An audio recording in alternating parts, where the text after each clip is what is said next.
If you're a high schooler thinking about joining the military, don't sign anything until you watch this video. I have so much to share with you today. I want to make sure you have all the information you need to make a good decision, so you are not saddled with regret, frustration, and possibly the loss of thousands of dollars.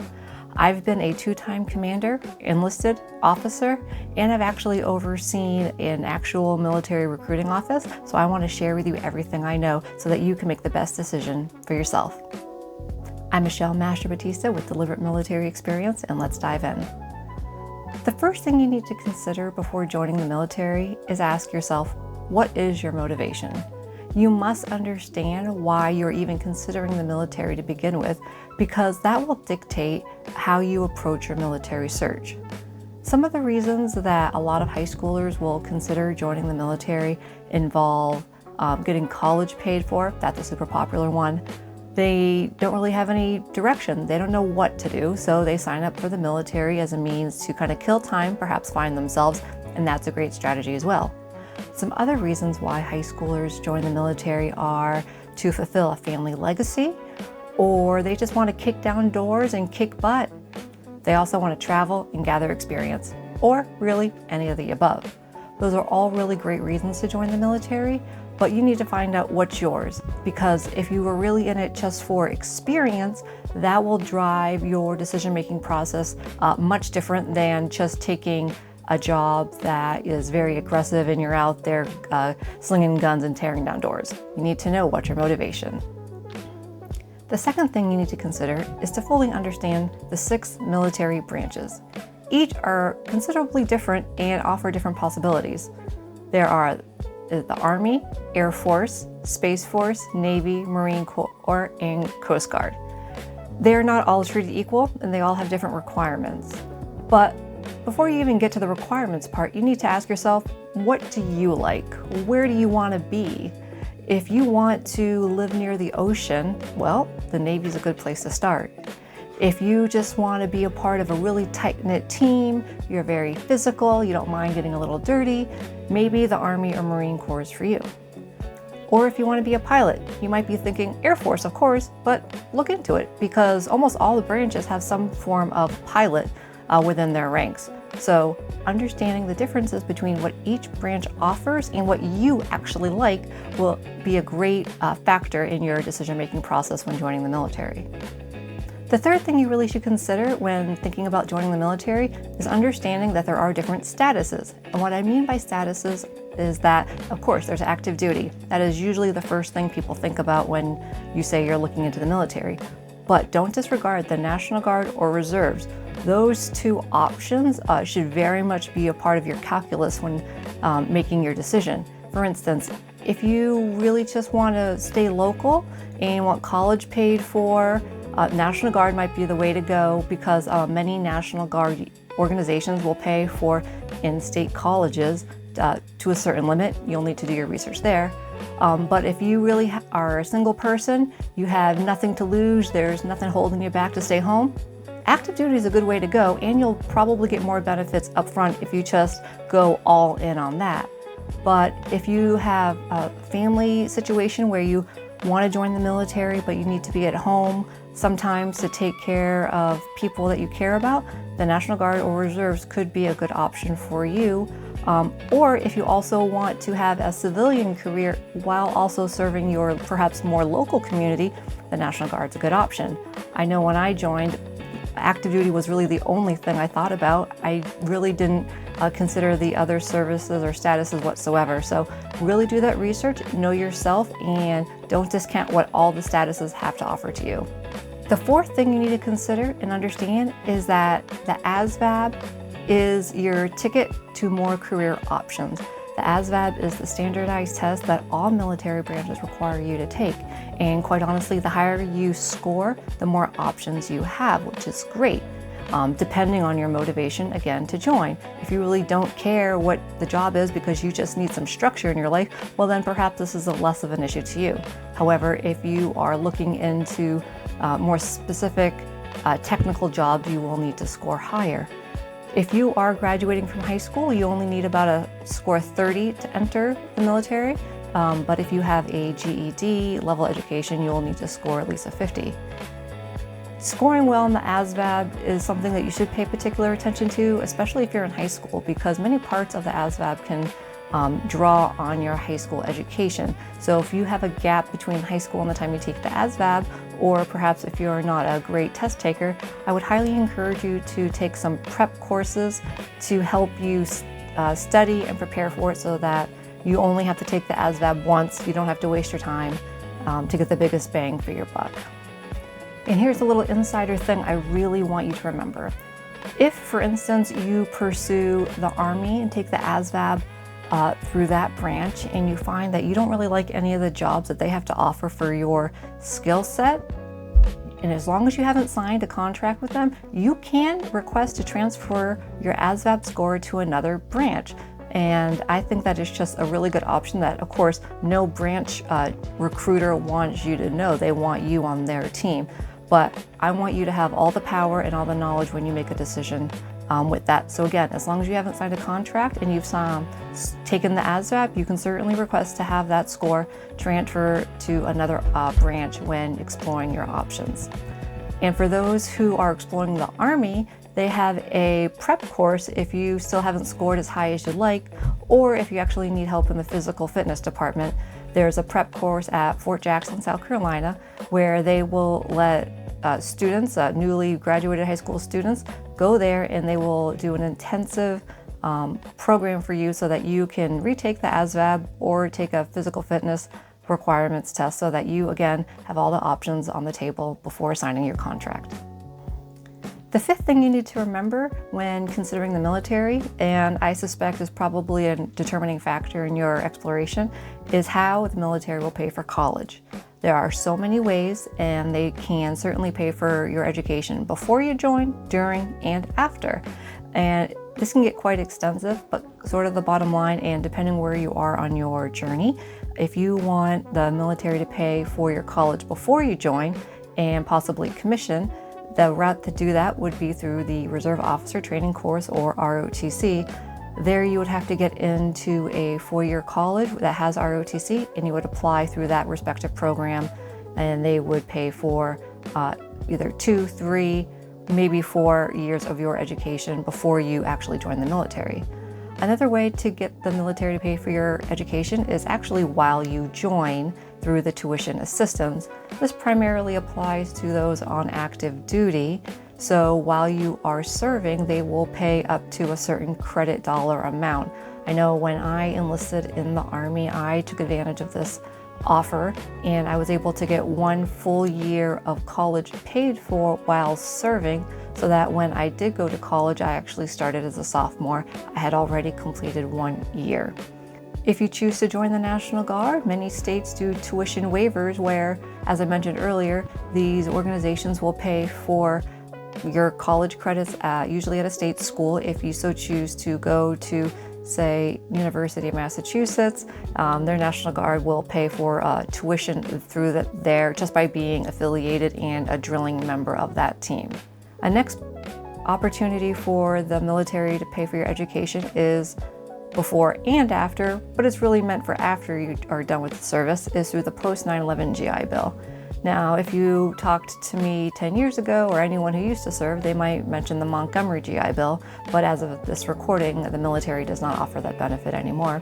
And basically, the post 9/11 GI Bill is a primary benefit for those who serve on active duty or have enough active duty time if you're in the Guard or Reserves, where they will pay up to the amount of college for an in-state tuition, or up to a capped amount for private education. Oh, and by the way, they also give you a monthly stipend each month, which, depending on where you choose to go to college, maybe Boston, that can really add up quick. So these are just a few of the ways the military pays for your education. If you are finding any of this information helpful at all, please feel free to hit like and subscribe. And please, in the comments, leave what else you want to know before you join the military, and I'll be happy to answer the best I can. The number 6 thing you need to consider is understanding the difference between an enlisted and an officer. The primary difference between an officer and enlisted that comes to mind is that officers have college degrees.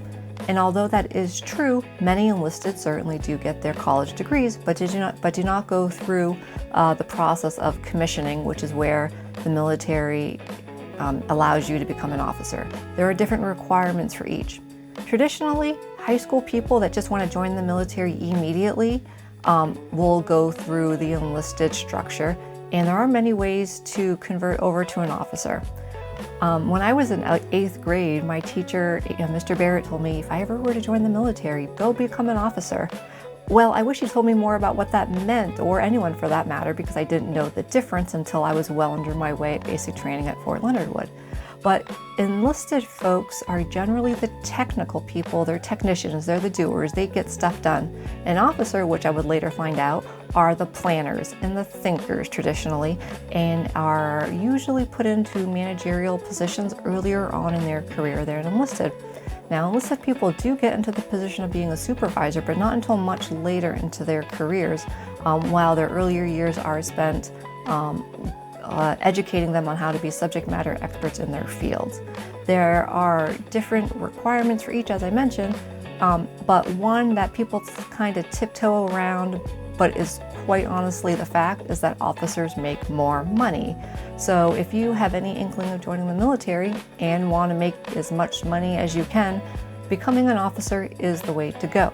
However, I will say that I have met some people who were enlisted and decided that yes, money was a driving factor for them to become an officer, but when they became an officer, they were very unhappy because they were not savvy or happy doing administrative work, which is definitely the bulk of the things that an officer does. More administrative in nature, more memos, more reading, more research, more strategy.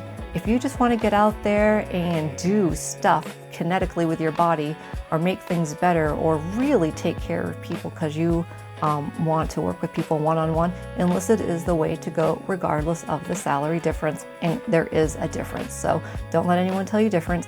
Those are some of the differences that you need to explore as you consider the military. The number 7 factor that you need to consider before joining the military is understanding that physical fitness matters. It really doesn't matter if you're enlisted or an officer. Physical fitness is a requirement. You need to meet certain levels of fitness to show that you are indeed capable of taking arms and defeating an enemy. There's really no way around it. Regardless if you are in charge of managing drones from the comfort of an office chair, or if you are a surgeon in the operating room, it really doesn't matter. The military requires you to meet a minimum fitness requirement, and that is something that will go and follow you throughout your entire career. If you have not yet committed to the military, and if you're not especially fit, now is a good time to get out there and be able to run at least a mile, maybe 2. If you're not at the top-notch fitness that you want to be, that's okay. The military will help you get there. I just want you to understand that fitness can be a considerable factor that people will discriminate against you if you are slower or it takes you more time. You don't want to be looked at any closer than you need to be, especially in any negative light. The military values fitness, so that is just something you really need to remember, and there's no better time than now to get physically fit. The number 8 factor you need to consider before joining the military is understanding that your medical and legal background matters, even if you're only 18 years old. When you go through the process of joining the military, whether that's through the enlisted or officer track, your medical background will be scrutinized greatly. And why is that?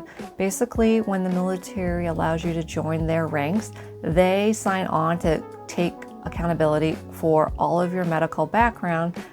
So they do not want people joining with an extensive medical history, because then they will own it. Also, you need to be at a certain level of deployability. So if you have a medical issue where you need, for instance, a CPAP machine and you're only 18 years old, that is not going to go over well with the military, because they need you to be able to live and work out of an austere environment. Now, if you had a heart murmur when you were a baby and it's still in your medical record, that may or may not be scrutinized closely, and it may in fact require a medical waiver. Don't worry about that. I even had one when I enlisted back in the day. It's just some extra paperwork. Now, if you have any issues where you have mental health or behavioral issues and you're on medication such as medicines to deal with ADHD, for instance. That's a quite popular one. My recruiting office has had to see. That will have to be a conversation to have with your recruiter. If you are still on medication at the point where you're trying to join the military, that may or may not be a no-go. However, if you were on medication, say 3 or 5 years ago, and your issues are completely controlled, well, that's a different conversation and that will be looked at closely. I just want you to know if you have any sort of medical issue on your record, and that will be looked at closely, along with legal matters. So if you were caught shoplifting when you were 13 years old, that may or may not be a deciding factor. I don't really know. But if you have any sort of felony or something more serious, or you were in a DUI, the military is going to want to know that you are rehabilitated, that you take accountability for your actions, and that you are better for it. So each circumstance is different and treated. I won't make any promises, but if you have any medical or legal issue from your past, just know that this could delay your process of joining the military. The number 9 factor that you need to really consider when joining the military is understanding how recruiters work. I love my recruiters that I had, but make no mistake, recruiters have quotas to meet each month. They truly do. Just like somebody trying to sell you a car. They got monthly goals they are trying to hit. Now, granted, most recruiters are excellent people. They are very knowledgeable. They want to bring the best candidates onto their team, but they are trying to meet an objective. So that's not to dissuade you from joining the military. They're not all sleazy. However, just ask the right questions when you're meeting with him or her. Really know what the options are each month. What are you signing up for potentially? What are the bonuses? What are the training requirements? Really ask these questions and be thoughtful. Do not sign anything hastily, even if the recruiter is trying to put a little pressure on you, especially if it's toward the end of the month. Really know what it is. Ask to see a copy of the contract before signing it. They might have one electronically. Ask for a paper copy. Take it home. Talk it over with your parents. Don't make hasty decisions. If you don't like the job that they are offering to you, do not settle. Either come back the next month or shop around. Don't feel like you owe them any loyalty, even though you may have spent 5 or 10 or 12 hours with them through the past few months. You owe it to yourself to ask the right questions. It is your life that you are potentially signing away for 4 or 6 years at a pop. So just know that you have the power, the ball's in your court. And as charismatic as many of them are, because they have to be out there meeting people all the time. It is your life, and you need to ask the right questions when working with a recruiter. I will also say that a lot of recruiters may be, near in your age, and they're very personable and great, but just a word of caution from the things that I have seen across where I live or even the nation. There's always a bad apple out there. And I just want you to know that at no point is it okay to hang out with the recruiter. That's bad for you. It's really bad for them. This is called fraternization. And here's your first military lesson. It is not okay to be hanging out with people socially that have more power than you. A potential recruiter might want to hang out with you or invite you to parties or whatnot, or you might want to invite them to your house or hang out or even consume alcohol. These are not okay, and as somebody who's potentially joining the military, you want to start off on the right foot. So I just want to let you know, if you're starting to feel the ick from a recruiter, stop. It's not to deter you from joining the military, but perhaps bring a parent with you when conversing about your career, or maybe even consider another office. You can certainly join the Army through a different recruiting office if you don't like the one that you are working with, as an example. So that's just something I really want you to take heed on and consider, but more likely than not, it's going to be a seamless process. But I really just want you to know that you have the power to make the decision for you, and I want you to never forget that. The number 10 factor I want you to understand when potentially joining the military is that you can in fact change course in time. You might be signing a 4-year contract potentially, but that will not make the rest of your life. You can change jobs, you can change branches, you can change statuses between active duty and National Guard.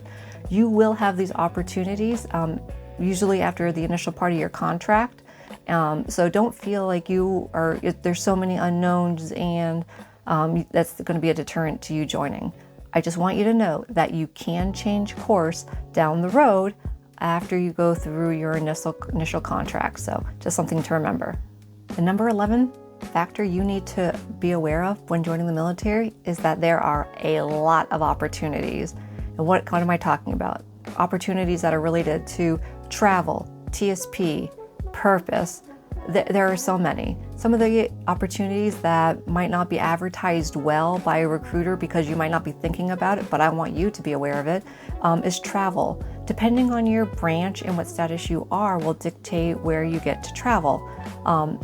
During my tenure in the military so far, I've been able to travel across the country from Massachusetts to Washington State to Texas to Georgia and everywhere in between. Some places outside of the country that I've been so fortunate to travel to are South Korea, Cabo Verde, Canada, to Iraq. Not sexy, but that still counts, and it was certainly an adventure and I would never take it back. Other opportunities to take advantage of are the TSP. What's TSP? That's a thrift savings plan, and that's the government's 401k program where you can have a traditional or a Roth account where you can, from the day you join the military, you can start saving away for retirement. And I know if you're 18 or 20, that might not be on your radar at all, but through the power of compound interest, putting a little bit each month, you can save up to, or even more, $1 million if you were to stay in the military for 20 years. Now, if you only stay in for 4 years, that's fine too. It's a great time to stock away money, perhaps before you even have a family or car payment or a house. Think about your future self. You will thank yourself by putting away 5 to 10% of your base pay each month. You just trust me on that. So that's just another opportunity you don't want to pass up. Another part of the military that can fill your bucket is through purpose. There's really nothing like it out there. It is the ultimate team sport where you can really make a difference and preserve the freedoms that so many people before us have given their life and time for, and it's a great way to pay it forward. And when you leave the military someday, because if you join, someday you will separate, you will find it will be a wonderful memory and experience that less than 0.5% of the population actually get to participate in. The number 12 factor that you should consider before joining the military is to really consider your job choices. Now, if you want to join the military purely because you want to, kick down doors, you want to recon the enemy, you want to, take names, that's great. There's plenty of jobs for you. There's the infantry, Marines, all sorts of things like that. Those jobs exist, and that's great. Now, if you just want to join the military for other benefits, or you just want to make a difference, but you don't really want to do that sort of work, great. There's also a lot of jobs for you. Really think about it. If you aren't too keen on working nights and holidays, don't sign up to be a military, police, or security force defender. If you want to, have another job someday, perhaps in the IT department, great. Almost all the branches offer a lot of jobs where you get the civilian equivalent certifications that you get to carry with you. If you want to potentially work at Amazon, great. Get a job in logistics. All the branches have jobs in logistics, enlisted and officer. Really be thoughtful and close your eyes maybe every now and then and think about where do you want to be in 10, 20, 30 years from now. The military has a way to almost give you paid internship through their different jobs and opportunities to set yourself up and apart for your eventual transition from the military. Really think about it so you don't waste your time while you are serving, but really it's a twofer. You are learning and getting paid while padding up that resume for a future opportunity. The number 13 factor you should consider when joining the military is understanding that the military is a lifestyle all its own. The military, to include the family side of the house, really thrives on structure, routines, timelines. If you are the kind of person who is laissez-faire, you kind of YOLO it, really ask yourself if this is the life for you. Or maybe if it is, but you want to change to get on a better track for your life, great. The military will force you to do it, whether you like it or not. So just understand that we're very planning centric. We plan for the worst all the time. And so really just it reshapes your mind instead of being willy-nilly, off the cuff. And these are great skills to have for the rest of your life.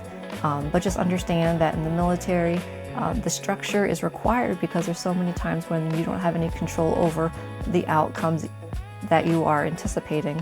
There's many times when you will be away from your family, your friends for extended amounts of time, whether that's for training or you have to deploy or for any other situation. There are extended periods of time where you will be away from your home of record. So I really just want you to understand that. And if you're good with it, great, you're going to have a wonderful adventure. The number 14 factor to consider, and one that I really wish that was brought to my attention when I was a kid, was understanding that there are 5 service academies. And you probably have heard of West Point. That's a very popular one. That's usually for the Army, but not necessarily. And then there's the Air Force Academy, Coast Guard Academy, the Naval Academy at Annapolis, and the Merchant Marine Academy in New York. And these schools are 100% free to tuition, room and board, and it is highly exceptional places. These are accredited colleges where you usually have to plan to even apply for those sorts of schools around your junior year. So if you're a junior in high school, now is the time to really look at those requirements. But these schools are really for those who value fitness, as I mentioned earlier. They have a plan, they want to serve, and they want to be around other people like them. If you want to be around all sorts of people as you go through your college experience, then perhaps join an ROTC program. But if you want to be with, quite honestly, more type A people who are slightly competitive, but you all are on the same team rowing in the same direction, joining a service academy is a great option. It's very elite. To even apply to most of the schools, except for the Coast Guard Academy, you need a congressperson's endorsement. Each state has their congresspeople. They can make so many recommendations per year, and they look at those students who are asking for it to make sure that they are good leaders for our country. Because once you go to a service academy and you graduate, you earn yourself a commission into the military, and you are put on active duty, usually, not always, but you are put into a leadership position. You are expected to serve with highest values and to give of yourself. In return, the military pays for your education. So that is just one avenue to consider, especially if you're around your junior year, maybe even sophomore, to start exploring on your own if joining the military is something that you want to consider. The number 15 thing that you need to consider when potentially joining the military is that you need to think about the end at the beginning. Whether you join the military and serve for 5 years or you stay in for 25 years, there are multiple components of the military that apply to all the branches and services that your recruiter will likely not talk about, but you need to consider. And those things, I wish I had someone tell me what to really consider. I did figure it out eventually on my own through some trial and error, and I wish I had a playbook to kind of base my career off of. But that is why I produced and wrote the Service Members Playbook. And I really hope that you explore it. But basically in the Service Members Playbook, it goes over the 6 key pillars that I think will lead you to success, again, no matter how long you stay into the military. The 6 pillars that are focused on in the Service Members Playbook are career management, money management, medical, education, transition, and your eventual separation from the military. These components are things that you should really think about, especially once you join. Look into the Service Members Playbook, the description is below, to really think about and lay out what your career looks like. You can even get a free template of a career plan below too, if you want to look at it now for free to you. And really think about these things so that you can take advantage of every opportunity that the military has to offer, every benefit. You are signing away a good portion of your life, and you're really sometimes giving away some of your freedoms, and you will have earned the right to make as many decisions as you can so that you can live your best military life on your terms.